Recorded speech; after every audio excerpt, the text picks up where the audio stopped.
ኦስማን ናሞ ይባላል። በወንዶ ገነት ወረዳ ባህል ቱሪዝም እና ስፖርት ጽሕፈት ቤት ምክትል ኃላፊና የባህል ቱሪዝም ዘርፍ ኃላፊ ነኝ። አሁን ዛሬ የምንገኘው በወንዶ ገነት ወሻ ሶያማ ቀበሌ በጋሪዳሞ ተራራ ጫፍ ላይ ነው የምንገኘው። ተራራው ከመሬት ወለል በላይ ወደ 2020 ሜትር አካባቢ ይሆናል። ይሄ ወደዚህ የምትመለከቱት በወንዶ ገነት ወሻ ሶያማ አካባቢ የሚገኝ ጥቅጥቅ ያለ የተፈጥሮ ደን ነው። ይህ ደን ተጠብቆ የቆየ ሲሆን አሁን የምንመለከተው እዚህ ጋር ያሰብነው ለካምፒንግ የወንዶ ገነት ኢኮ ቱሪዝም ጋይድ አሶሲዬሽን ማህበር አለን። እንደ ወንዶ ገነት ወረዳ ባህል ቱሪዝም ያደራጀ ነው። ማህበሩ በወረዳው እንዲሁም በቀበሌው በዚህ አካባቢ በርካታ ነገሮችን እየሰራ ይገኛል። ከሀገር ውስጥና ከሀገር ውጭ የሚመጡ ቱሪስቶችን በማስጎበኘት እንዲሁም በሰላምና ደህንነት በተለያዩ ልማት ስራዎች ላይ እየተሳተፈ ከፍተኛ አስተዋጽኦ በሶሾ ኢኮኖሚክ ኤንድ ፖለቲካል ኢሹ ላይ ከፍተኛ አስተዋጽኦ እያደረገ የሚገኝ ማህበር ነው።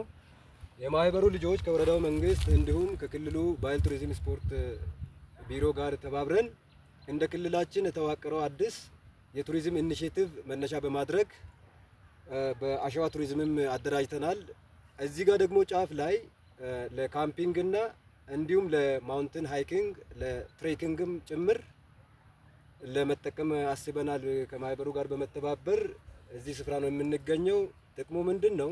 ይህ ጥቅጥቅ ያለው ደን እንዳይቆረጥ የሚመጡ ከሀገር ውጭና ዶሜስቲክም የሆኑ ኢንተርናሽናል የሆኑ ቱሪስቶች ከውጭም ከሀገር ውስጥም ሲመጡ እዚች ጫፍ ላይ ሆኖ ቪው ሁሉንም አቅጣጫ እስከ ሐዋሳ የሚያሳይ ስለሆነ እዚህ ጋር ተቀምጦ እንዲመለከቱ፣ እንዲጎበኙ፣ እንዲዝናኑ ይህንን አካባቢ ማልማት ነው የምንፈልገው። ስናለማ ወደፊት የተለያዩ ባህላዊ ጎጆዎችን በመስራት የተለያዩ ሻይ ቡና የሚባሉ ቦታዎችን በማደራጀት የመንገድ ልማትን በመስራት ከልጆቹ ከማህበር ልጆች ጋር በመተባበር ከመንገድና ትራንስፖርት ቢሮ ከወረዳው አስተዳደር ወረዳውን ከሚመራው መንግስት ጋር በመተባበር እንዲሁም እኛም እንደ ጽሕፈት ቤት እንደ ባህል ቱሪዝም ስፖርት ጽሕፈት ቤት አካባቢና ደን ጥበቃ ቢሮ ጋር ጽሕፈት ቤት ጋር ተባብረን ለመስራት አስበናል።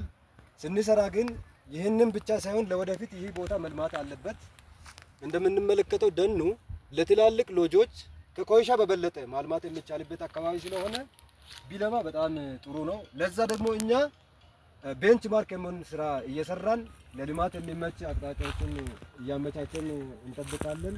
ለዛሬው ይህንን ካልኩ ጥቂት ብቻ ከሀገር ውጭና ከሀገር ውስጥ ለሚመጡ ቱሪስቶች ለመናገር የሚፈልገው ወንዶ ገነት በደን የተሞላች የተዋበች በተፈጥሮም በታሪካዊና በባህላዊ የቱሪስት መዳረሻዎች የበለጸገች ናት ሲባል በወሬ ደረጃ ብቻ ሳይሆን በተግባር ይህንን የምትመለከቱት ጫካ በርካታ የዱር እንስሳቶች የሚገኙበት ፍልውሃ፣ ምንጮች፣ ፏፏቴዎች እንዲሁም የተለያዩ ወንዞች የሚገኙበት ስለሆነ መጣችሁ ጎብኙ እያልኩ እንደ ቢሮም እጋብዛችኋለሁኝ። አመሰግናለሁ።